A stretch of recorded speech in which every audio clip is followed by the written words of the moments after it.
Jack Mancino, and he's going to take it over from here, show us how to break down a duck and how big the liver is inside.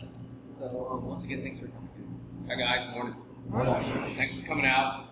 I like to, when I do my demos, I like a lot of interaction from everybody. So if you have any questions, don't be afraid. Just shout them out. You don't have to raise your hand. Just, hey Jack, got a question? Cool, fire away. So what I'm going to do first is just give you a quick rundown on Hudson Valley. So Hudson Valley started back around 1990 up in upstate New York. We're not actually in the Hudson Valley area. We're in the Ferndale area, but we're close enough. There's only 2 or 3 farms right now producing foie gras in the United States, and we're one of them. We are the only cage-free farm in all of America. What that means is our ducks run around free. Just a little background on the process before I crack this bad boy open. We receive our ducks a day old from a farm in Quebec. We know who the parent ducks are, we know who the farmers are. Every week they send us 5,000 day-old chicks. We have a nursery. It's huge. It's basically a warehouse. It's climate controlled to 90 degrees. In one area we have feed, and then on the other side we have nipple drinkers. Now, on the floor there's a bunch of wood shavings. So basically what it allows the chicks to do is run around, interact, socialize, and get some exercise. We separate everything. That way, if they're thirsty, they have to go to one side. If they're hungry, they have to go to the other side. There's always food available for them. Within that 4-week process, they will almost quadruple in size. After those 4 weeks, that's when we move them to the growing area. Now they'll spend 8 weeks in the growing area. Essentially what the growing area is another huge area, wood shavings on the floor. One side there's the nipple drinkers, and the other side there's the feed. We have elevated ramps that they have to go up and down from. Basically, we're making them exercise if they want to eat or drink. That way they're staying healthy. They're also socializing and interacting with each other. One of the craziest things about going into that room is the ducks aren't really scared of you. They'll just kind of move away, and it's just like you have your space, your own personal space, they have their own personal space. But the crazy part is when you walk into this room, they will literally form a perfect circle around you. So you'll stand in the middle of the room and you'll have a perfect circle surrounded by ducks. It's crazy. So after that 8-week process, then we move to the gavage. The gavage is a 20-day process. Now, we have certain areas that are set with elongated pens where we keep roughly about 15 ducks in each one. Now, there's a caretaker. He or she is responsible for 350 ducks.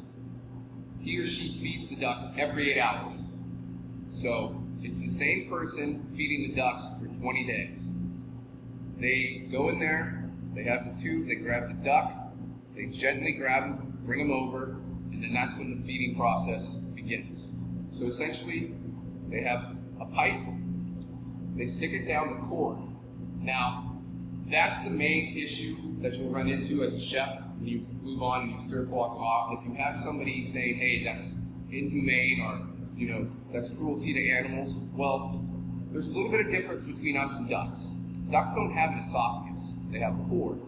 They're able to breathe through their tongue as well.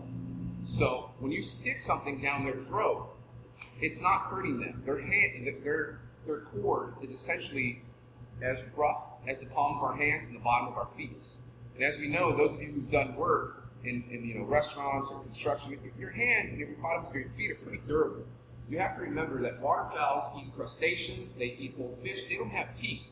So they're able to consume these whole, and then it goes straight down into their gizzard. So when you're feeding the duck, the first thing the feeder does is right about here on us, so it would be right about here on the duck. He or she will feel and see if there's any food left. If there's still food, the duck gets marked and won't get fed. On the second day, if they come back, if there's still food there, that's it. The duck is done at the gavage, and then it moves on to processing. They will not continue to feed the duck if it's not consuming the food that it's given. At that point, those ducks that do make it on after those 20 days, they go through the processing. With the ducks, there's a lot of care taken. Pretty much the motto is quality over quantity. Now, a point that I kind of raise is we all know that if you stress an animal out, the meat that it's going to produce for you isn't going to be as good, right? That's scientifically proven. So if the ducks are so stressed out and having such a hard time, why is the foie gras so good? Why is the meat so tasty? Why is the duck not running away from the handle? Those are all questions that I like to bring up, and it's to think about, and it's educating yourself and educating other people around you as well. That's some kickback you might get. Obviously, you don't want to get into an altercation with anybody in those regards, but those are just things to think about, when somebody brings up, why do you serve that, or why are you doing those things? Every duck is marked per individual. So if the individual has 350 ducks, basically what happens is as it's processed, there's a zip tie on the duck after it's been feathered and butchered, and pretty much at this point there's a zip tie right here, and there's a USDA inspector in the plant processing. There's always at least one, sometimes two, and it'd be just like if this table was here, the workers would be there breaking down the ducks, and I would be the USDA inspector. I pretty much stand here and watch every single duck. And if I have any questions about what that duck looks like, if it looks off at any point, he or she walks up to the duck, looks it over, and if it's not up to USDA standards, trashed, gone, done. Won't go out to anybody. That's just how we do it. Usually 1 out of every 100 ducks is not going to make the cut. So that's actually a pretty decent ratio. If you look at chicken farmers, they usually have about an 8-week process to the butcher, and they have the same ratio of when 1 out of every 100 ducks in 8 weeks, where we're going, almost 4 months. So they're doing half the time and having the same mortality rate the same loss rate as we're having. And the mortality rate is pretty much the same as well. So we're adding on 2 extra months, but we have the same mortality rate as they do as well. We hardly ever lose a duck. So some background on the ducks. We use a Mullard, which is a hybrid cross of a Peking, which is a white farm duck, really mellow flavor, and the Muscovy, which is very earthy, very darker meat. Now, when you fuse those ducks together, you get this. Now, a lot of people go, well, why don't you, use one or the other? Well, the Mullard fends off disease very well. They hardly ever get sick. The other thing you run into is they can't fly. So, if you have a duck that doesn't fly away, you're more than likely to have more of your stock around. The other question I get a lot is, well, how come you guys don't raise geese? Geese are very temperamental. They only lay eggs May through September. So that's why if you go to Europe, you're in France, you see a lot of canned foie gras. That's because there's only a certain time frame of where they can produce that geese foie gras. The other thing is they can fly. They're really, really mean. And they can be mean, and they're very susceptible to disease. So it makes a lot of sense, especially in the States, to use the duck. Now, if you come across geese foie gras and it's fresh, I highly suggest you give it a try. You'll see that it's a little richer, it's a little earthier, it's got a deeper flavor, whereas this is a little bit more mellow. We feed the ducks a soy corn feed with grains. The ratio during the gavage is constantly changing, but during the feeding, it's just open feeding. They can eat and drink whenever they please. Any questions? No? Good. So at this point, what I'm going to do is I'm going to go ahead and get this bad boy cut open. Now, with the foie ducks, they're all males. That doesn't mean we don't have males, but we only use the males for foie. The main reason is in the female ducks, the livers are very veiny because of their maternal instincts. They're women, so they're going to have more veins because they're going to produce chicks. So that's why you hardly will ever see female foie gras. 99% of the time it's going to be a male duck. Okay. Jack, can they not feed, when they realize that it's a female duck, they go through a different process, or they're still raising the same way? So it'll get raised, it'll still get raised in the process up to the gavage. So once it hits the gavage, that's when the ducks get separated. Sometimes they even get separated in the nursery as well. So, but it just depends on what they're looking for and when they're, looking to move. Can they temperature control for the type of chick and prevent that? Well, yeah, because they're only a day old when they get us, and they're in their structure up there, their farm is completely climate controlled as well. I mean, So then they could technically be more male. Well, they're just sending us 5,000 chicks because we're still using the females. The females are produced. It's called the pod. So basically, we'll use the females for the breast. They'll have a smaller breast, the legs and thighs. So we're going to still use the female ducks, and other times too, we will actually send some down to Trinidad as well because it's highly prized down there. The noir duck, they love it down there. So sometimes we'll send some females down there as well. So we're all about helping the community. 99% of the duck is utilized. The feathers are used for down comforters and pillows. You have the skin that's rendered down for fat. You have trimmings that are available to buy. You have the excess is used for animal food. Nothing gets wasted. Even the manure gets used that the ducks have. We send them off to the different farms so that they can use it for fertilizer. I mean, when I say 99% of everything gets used, everything gets used. And it's making sure that we are being sustainable and allowing ourselves to continually grow and not putting ourselves in a position where we're wasting. Because when you waste, you lose money and you're not taking care of certain things. If you start just being like, whatever, you don't need that, that's not smart business. So that's where we make sure that 99% of the duck is always utilized. Okay? Now another thing that Hudson Valley did, when the ban was put into place back in 2012, pretty much we were one of two farms. We were the only farm in America, but we were one of two farms in Northern America that hopped on. There was another farm in Quebec that also hopped on the lawsuit to overturn the ban. There was Hot's Kitchen, which is Sean Chaney. He's up in, he's not in Manhattan, Manhattan Beach. He's up, I want to say Manhattan. He is in Manhattan? Yeah, I didn't want to make sure. So he was part of it, and he's actually in litigation still, and Ken Frank as well. He was another chef. They were the chefs that were still giving foie gras as a gift. They thought that the ruling was not very, chef friendly, so they just decided to continue on. We are still supporting them in their litigation process.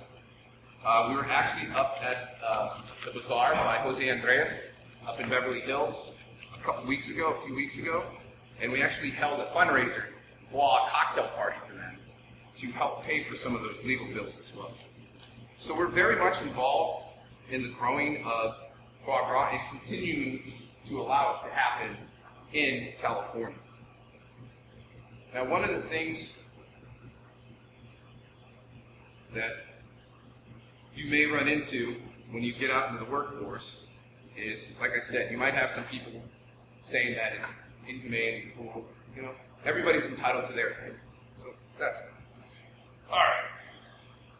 Remember I was talking about the cord? That's pretty much the cord right there. Then it heads down into the gizzard. So that's pretty much their neck. That's your duck right there. All right? So what I'm going to do is, this is the flaw right here. That little lump right there, that's the flaw. So what I'm going to do is, you're going to find a line right there. And I don't know how many of you are going to ever do this in your lifetime, so if you get a chance, it's pretty amazing. Does everybody know the history of flaw? I'm going to take that as a all right. So, about 5,000 years ago, the ancient Egyptians noticed that their geese, before they would migrate, had a bump in their chest. They were like, oh, that's kind of weird. So what they did is they started watching them and what they were doing. Now, waterfowls are natural gorgers. Before they migrate or whenever there's food around, they're going to eat. It's bottom line. So what the ancient Egyptians did is they started noticing that, hey, why are these geese getting these huge lumps in their chest? So what they did is they butchered them, opened them up, and they saw that the liver was enlarged. They started cooking it. First time foie gras that they ever had. And that was it. There were hieroglyphics on the walls in Egypt of them hand-feeding geese for foie gras. You're talking 5,000 years. 5,000 years. So chef, you have the external layer, and then you have another layer on top of that. Yeah, so you have the skin, and then you just, you pretty much have, it's almost like a fleshy coating on top. Yep. And then you just kind of peel that away. So that's the start of the foie right there. So that's your top part. Now I started doing that, and then the Jewish community caught on. The reason it caught on with the Jewish community was because it was one of the only kosher meals that they could have as a protein. So they were like, hey, this is amazing. Then what happened was it kind of fell off. Nobody really, there was like a dark time of foie. And then all of a sudden, you'll see the Roman Empire kind of brought it back into play. All of a sudden, the delicacy was back in. Then that's when everything started picking up momentum. That's when you start seeing, right around late 1800s, you'll see in France, it starts becoming a delicacy. You'll actually see it, that they were talking about it in cookbooks back then, which is insane. And you're able to go, okay, well that's crazy. But then the French chefs realized how amazing it tasted, how much of a delicacy it was, and that's where the French kind of took it over as, hey, this is our thing, fatty liver. And that's what foie gras translates to, fatty liver. So, now typically what you would do if you were butchering the duck, you would obviously cut here, remove the breast, go from there. What I'm going to do is I'm going to cut down the breastplate with my shears so I can crack this open and I can show you the foie sitting actually in the duck. Okay.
There you go.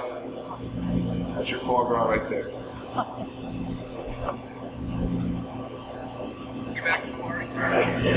So now pretty much what you do is you just kind of pull it out.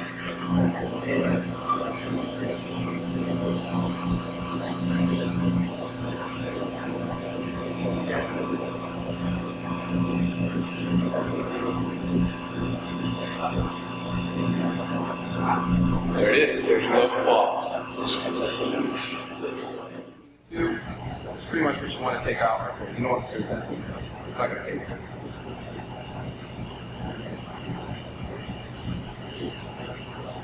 And you're going to always have a little bit, there's always going to be a little bit of a breakdown in regards to the load. But as long as you can get a few decent pieces out of it,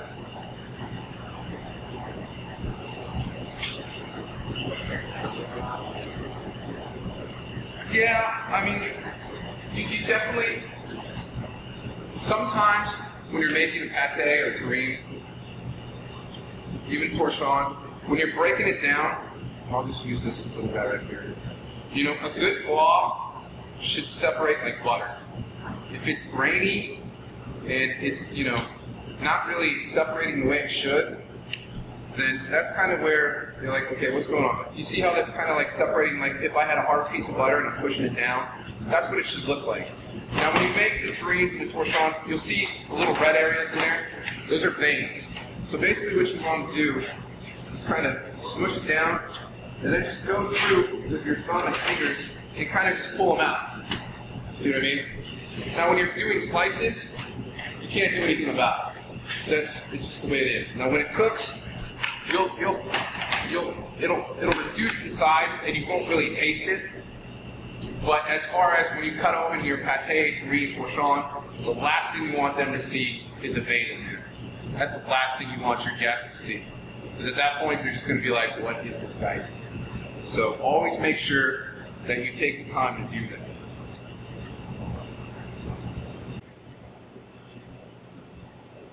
And you can see with the slice through there if there's any other issues with it, or is it just like slicing through your card? Well, yeah. I mean, for the most part, most of your blemishes and issues are going to be on top. Okay. So, and then the other thing too is, before you receive it, we do a 3-day purge on the foie itself. It's in a chilled room.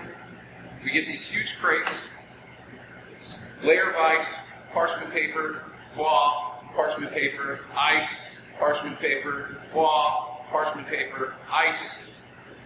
You get the drill. And then it sits in this 40-degree or 35-degree room with ice, and it essentially pushes the blood out, purges it out of there. Not to mention when we're handling it, when you're handling foie and you're trying to pack it, if the foie is hot, it's like warm butter. You know, I don't know if you've ever tried to handle warm butter. Pretty much impossible. You know, so that's kind of what you want to make sure that everything's nice and cool. So with the purge, there's no need now soak it in milk. Yeah. Which some foie you still need to soak in milk, and there are a lot of other food soak in milk to bring out the impurities. With this purge, though, it's no longer necessary.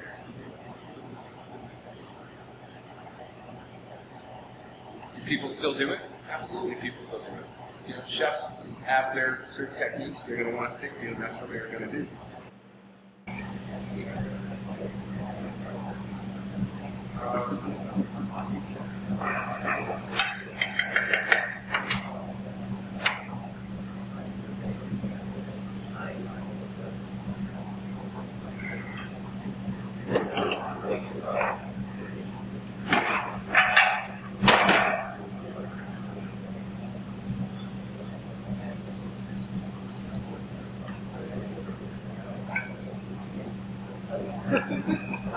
A much better batch.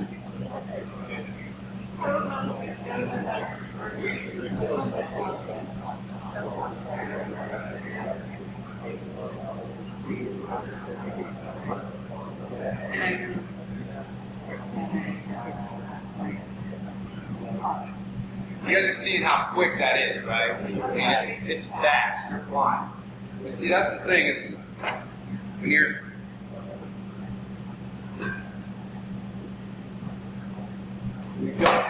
this is more of the color of what you're looking for. Obviously, I was caught off guard, right? Yeah. All right, we all make mistakes. Yeah. But that's pretty much what nice golden brown with consistency. You see how those pieces got smaller and smaller? That's why you got to be quick with it. Too much time, game over. Now, obviously, if you're serving the foie, you want to let it rest for a minute because you can see all that excess fat draining off. Put it on your presentation plate, compote, sauce, whatever it is you want to put on there. Go ahead and go from there. I don't have any sauces today, ladies and gentlemen, so you're just eating for me. Congratulations. All right, so then moving on, I'm going to clean up my work area a little bit. As you can see, foie gets a little messy, just a touch. guys go ahead and help yourself out. Yeah, go try the torchon, try the foie.